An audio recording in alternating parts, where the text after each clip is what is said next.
It was our wedding anniversary when my husband's high school sweetheart posted a sonogram picture on her social media, with her captioning a public thank you to my husband. Thank you to the man who's been there for me for 10 years and for giving me a son. The room spun, and anger surged through me as I quickly commented, "So, you're proud of being a homewrecker?" Almost immediately my husband called, his voice full of rage. "How can you think such disgusting things? All I did was help her with IVF, fulfilling her dream of becoming a single mom. And by the way, Ruby only needed one try to get pregnant, while you've been through 3 rounds with nothing. Your body is useless." Just 3 days ago, he told me he was going abroad for business, ignoring my calls and messages the entire time.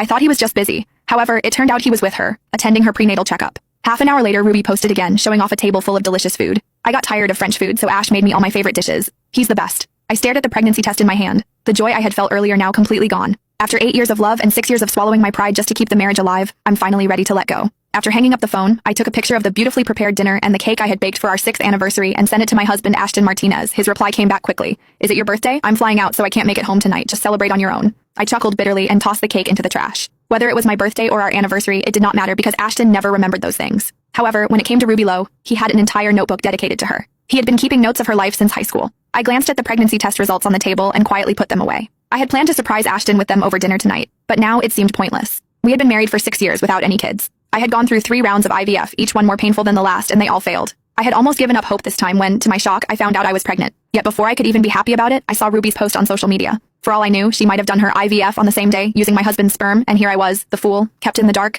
oblivious to everything. I pulled the food toward me even though I had no appetite. For the sake of the baby, I forced myself to take a few bites. However, the moment the smell of the meaty steak hit me, I doubled over, violently nauseous. The retching would not stop, and with each heave, the pain in my lower abdomen grew sharper. Suddenly, I felt a warm, wet sensation between my legs. Glancing down, I saw small spots of blood seeping through my pants. Panic gripped me.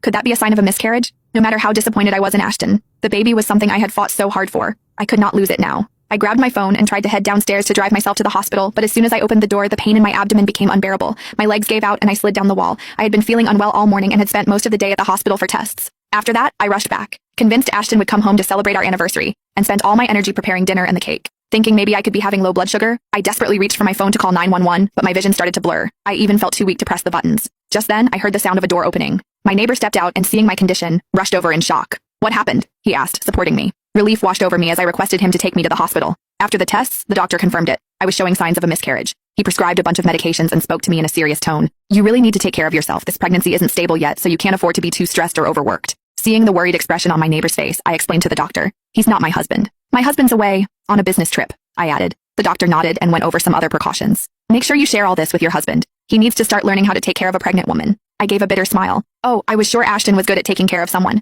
It was just a pity it was not me.